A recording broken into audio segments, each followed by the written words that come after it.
I'm Chef Jasper, and today we're in the kitchen preparing Guinness beef. Oh yeah, Guinness braised beef. How about that? And it's going to be so easy for you to do this at home. Looks like a lot of ingredients, but believe me, it goes by quickly. You're going to love it. Let me tell you something. It's getting a little cold outside. This is the perfect recipe. You want to tailgate, you want to have it for a nice Sunday dinner. Great for leftovers. I can guarantee you that. So look at this meat here I have. Oh, just beautiful. Nice marbling also. Let's just cut this up.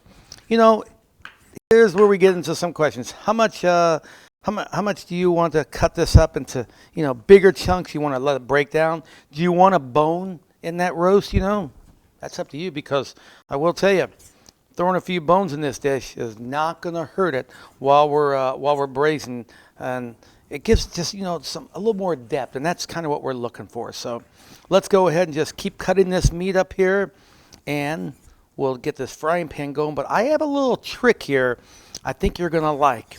And what I'm going to do, I'm going to get this meat. I'm going to get some bacon, because hey, that's part of the dish. This is where we're getting our flavoring and all. And I'm going to put it into a Ziploc bag, storage bag. And then, of course, I'm going to take it out of there. But what I'm going to do, I'm going to put a little flour and dust it, kind of like my own little shaken and bacon. You'll see that in just a minute here. So I like to cut my own roast up, I don't know, just like to be in the kitchen. But you could buy the stew meat already cut. Just have your butcher do it for you, or pick it up in the package. All right, so we have all this cut. Now, what I want to do, put all that aside. I have some bacon here. I like a thicker cut bacon. Just fold it in half. Give it a nice cut. We don't mind little pieces of bacon still left over in here, because, again, looking for some flavor. But we do want to put a little flour on that too. So I'm going to add it all to my storage bag. Put this all in there. We can also season the meat while it's in there. I don't want to put a lot of salt in there though. The bacon's got enough salt in there, and usually I like to reserve the salt for later on. Put our pepper in there. Some flour in here. And dust this meat.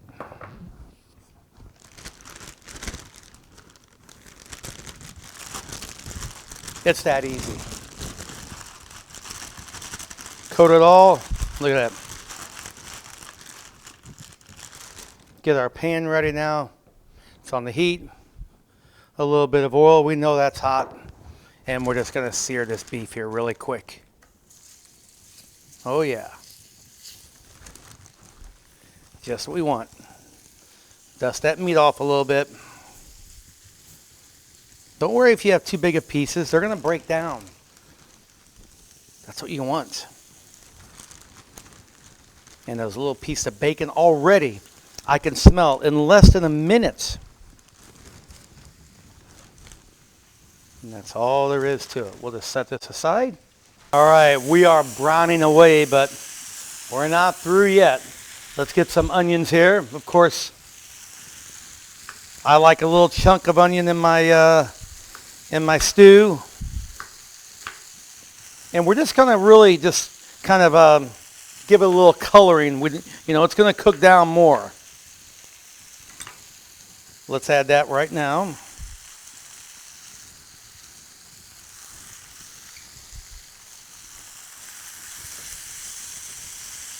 Give this a nice little stir. And remember, scrape that bottom. That's our flavoring right there. Because in just a minute, we're going to do another little special trick that I've been doing since culinary school days. Something you really should get used to when braising and browning meat. A little bit of tomato paste, about 2 tablespoons. Okay? Now, just kind of mix that all around. It's not only going to give it some great flavor, but also it's going to really help brown that meat and give it a nice, even coloring. Just look at that. within a minute. Oh, but we're not through again.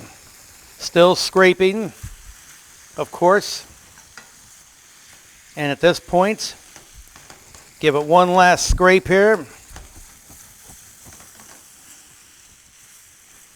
I think we got most of that meat covered.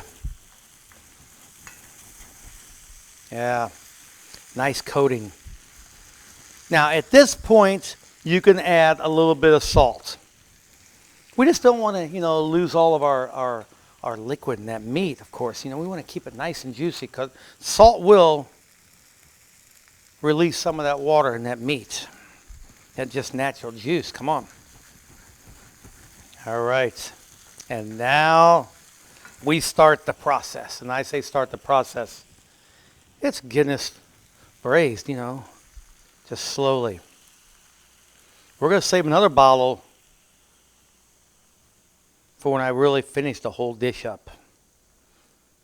Just let that cook down a little bit. Oh man, can you smell that? Of course, we're going to add garlic now. You watch me, you hear all about it all the time. I don't like to fry the garlic. So we're just going to slice the garlic here, rough cuts, okay? Really just some rough pieces. And it's good because it's like, you're biting into something, but it's not like a biting into a piece of fried garlic or anything. This just has a lot of flavor. It's almost just like roasting the garlic itself. Put that garlic in there. Give that a good stir. And look at everything coming together. At this point, while this is still cooking and just the beginning stages of braising, we're going to clean that pan with that Guinness beer. How about that? And look at that rich broth we're creating right now. Before we even add any beef broth, we're scraping the pan, and we want to make sure we have a nice clean pan here. That's it. And now let's start prepping some of our vegetables. Have some beautiful turnips. I have some great parsnips, of course, and some carrots. Now, you can add potatoes, but my wife's trick for many, many years, she puts those turnips in there, and no one knows the difference, and it gives great flavor. That's what it's all about. Again, we're building layers. Now, here's the big question. When do we want to add these vegetables? Well, I'm going to actually put all of this into a Dutch oven or into a nice stock pot, and we'll take it from there. And then you can kind of judge when you want to add your vegetables. And, this may be just a little too big, so we'll cut that one, and we'll cut this, and we'll go back and just take a look at these and see what we need to do. There you go. And come on, you can't put too much of this in there, and it's great for leftovers. To me, that's what it's all about. I love leftovers. And really, any chef will tell you, actually, I think it's better the next day. Now, we've been talking a lot about the beef, and that's, that was the main thing we're doing here. But a little hint, and believe me when I tell you, this can be vegetarian very, very easily. That's right. You could turn it into a vegetarian Guinness braised vegetables in minutes. Now, I do the same process. Everything here. All my vegetables. I add the beer and the garlic and the onions to the pan. And then the carrots and the turnips, the parsnips. I add tons of mushrooms at the end. That's right. A lot of mushrooms at the end. And you know what? You can kind of fool somebody maybe a little bit. Sure, the beef is where it's at. That's what this is all about. But if you want to go veggie, then I highly suggest you just get a lot of mushrooms. Now, look at these carrots. You can buy the carrots already peeled and in the bag, but I don't know, there's something about just using and I have to say this all the time. I told my wife the other day, I like the old-fashioned carrots, not the little carrots that you buy. Just get some carrots and just cut them up, and we're just about ready. Now, what else do we need right now? Well, we want to put a little bit of seasoning in here, but not all at this point. So I'm going to add a little bit of the thyme now. And I'm just using right off of this. Look at this, off the stem there. Yeah, it's cooking down really, really well. Strip those. And then that's it. And of course, we're going to season with a little salt after I give this a stir. This beer has really reduced down now into a nice, rich stock. But we're going to need more than just a beer here because, you know, this is more like a big stew and hearty and wintertime dish. So let's just give it a taste really quickly. Look at the color. It wouldn't be that color without that tomato paste. And we still have whole tomatoes to add to this. Let's give it a little taste at this point. See where we're at. Wow. A lot of depth. We like that a lot. Let's switch this now. Here we go. And slowly add this all to your pot. Still scraping the bottom of that pan. Getting all those goodies in there. Yeah. Okay. That's it. Oh, I may scrape it a little more. Don't worry. Okay. Really, at this point, I could just let this cook down and enjoy it just like this. We have to finish up the recipe, though. Come on. So what are we going to do? Well, we have the rest of the beer we're going to add.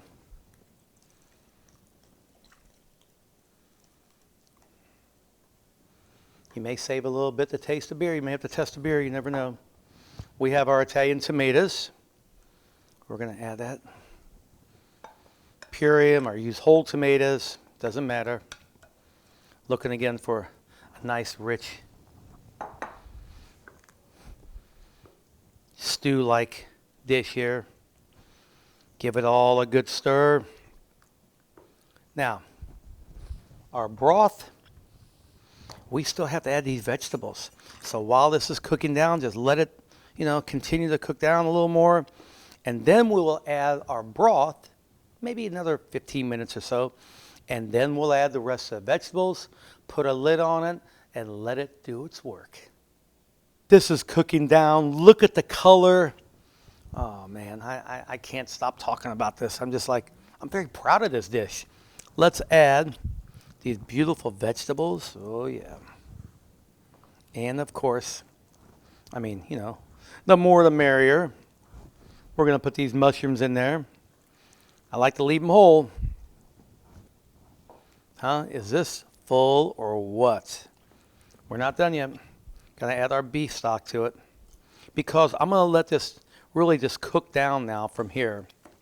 And I'll put the rest of this thyme in here.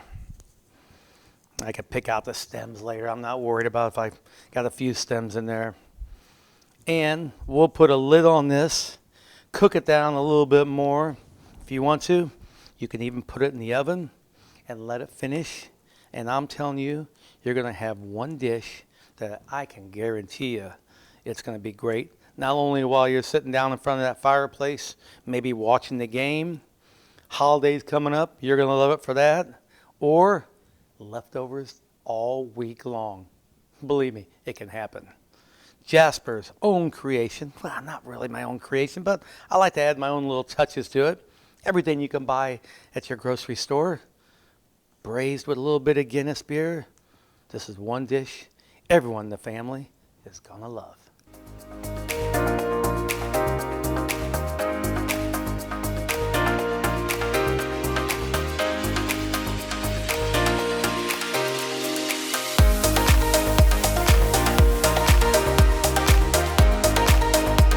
Brought to you by Hen House Markets.